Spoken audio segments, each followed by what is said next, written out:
এই গীতা পাঠের অনুষ্ঠান সকল হিন্দুদের একত্রিত হওয়ার একটি অনুষ্ঠানে পরিণত হয়েছে এবং বাংলার যা বর্তমান পরিস্থিতি, এই পরিস্থিতিতে হিন্দু ধর্ম সংস্কৃতি যদি রক্ষা করতে হয়, যার জন্য পশ্চিমবঙ্গ তৈরি হয়েছিল, হিন্দুদের জন্যই তো পশ্চিমবঙ্গ তৈরি হয়েছিল, তাহলে পশ্চিমবঙ্গ তৈরি হওয়ার তো কোনো দরকার ছিল না, পুরোটাই পূর্ব পাকিস্তানে চলে যেত জিন্না এবং সোহরাওয়ার্দীর দাবি অনুসারে।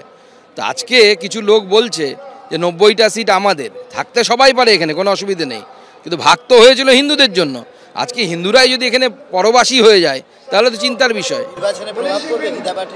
নির্বাচনের সাথে গীতা পাঠের কোনো সম্পর্ক আছে বলে আমার মনে হয় না। পশ্চিমবাংলা বিভাজনের শিকার হয়েছে হিন্দু মুসলমানের নেতৃত্বে। হিন্দু সমাজ সংগঠিত ছিল না, তাই বিভাজনের বলি হয়েছি আমরা। লক্ষ লক্ষ মানুষ এখনও দাস জীবন যাপন করছে। বাংলাদেশে আমাদের ভাইরা অত্যাচারিত হচ্ছেন, মঠ মন্দির ধ্বংস করে মা বোনের ইজ্জত নষ্ট হচ্ছে। পশ্চিমবাংলায় সেই ঘটনা না হোক, সেই জন্য এখানে হিন্দু জাগরণের দায়িত্ব নিচ্ছেন সন্তরা। তারা আমাদের আদেশ করেছেন, আসুন লক্ষ লক্ষ সংখ্যায় গীতা পাঠ করে হিন্দুকে সংগঠিত করি, যাতে দ্বিতীয়বার বিভাজন না হয়, হিন্দুকে পরাধীন না হতে হয়।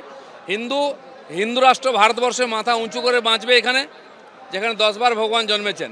শ্রীকৃষ্ণের গীতার গুঁজ এখানে চলবে, সেই জন্য গীতা পাঠের আয়োজন। তোদের করতে না কে বলেছে? কর, দম থাকলে আমরা করব। রাম মন্দির করেছি, কৃষ্ণ মন্দির করে, এটাও করব। এটুকুই বলবো, আরও মানুষ আসুক, আমরা শিকড় যেন না ভুলে যাই।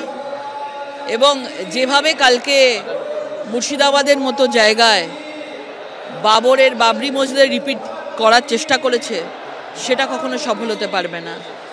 যতই তারা চেষ্টা করুক বাবরিকে রিপিট করার, তত গীতা পাঠে 4 লক্ষ আজকে এসছে, কালকে 4 কোটি আসবে। অনেকে বলছেন যে সামনে যেহেতু নির্বাচন রয়েছে, গীতা পাঠ সেই উদ্দেশ্যে, আপনার কি মনে হয়? দেখুন, আগেও গীতা পাঠ হয়েছে, ঘরে ঘরে গীতা পাঠ হয়। গীতা পাঠটাকে কোনো রাজনৈতিক কর্মসূচি না হিসেবে দেখা গীতা সবাইয়ের পড়া উচিত।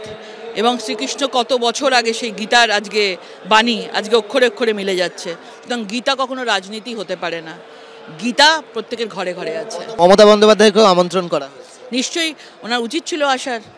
একদিকে যখন জগন্নাথ মন্দির তৈরি করছেন, তখন তো হিন্দু ভাবাবেগে যখন ওনার এতটাই উনি প্রভাবিত হয়েছেন, ওনার উচিত ছিল যে অনুভূতির দিক থেকে তার এখানে আজকে যোগদান করার। কোনো রাজনীতির সাথে এটা জুড়তে চাই না, তবে স্বাভাবিকভাবে এখানে যে সরকারটা চলছে, সেই সরকার অনুপ্রবেশকারীদের সমর্থক সরকার। সেই সরকার যেখানে রামচন্দ্রের বিরোধী সরকার, শ্রীকৃষ্ণের বিরোধী সরকার, বজরংবলীর জয়ন্তী করলে লাঠি খেতে হয় সেই সরকার। অতএব স্বাভাবিকভাবেই বিধর্মী সরকার যদি থাকে, ধর্ম বিধর্মীকে নষ্ট করবেই, বিধর্মীকে ছারখার করবেই, এটাই স্বাভাবিক। আজকের কর্মসূচিতে দেখা যাচ্ছে যে মুখ্যমন্ত্রীকেও আমন্ত্রণ জানানো হয়েছে, কিন্তু এখানে মূলত উপস্থিতি আপনাদের বিজেপি নেতৃত্বেরই চোখে পড়ছে। না, মুখ্যমন্ত্রী আসবে না তো। মুখ্যমন্ত্রী এলে পরে তো ভোট কমে যাবে। তার কারণ যে মুসলমানরা যদি এখন খেপে যায়, তাহলে মমতা ব্যানার্জির সর্বনাশ।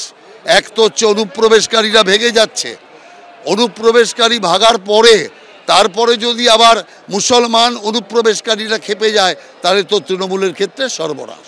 এবিপি আনন্দ, এগিয়ে থাকে, এগিয়ে রাখে।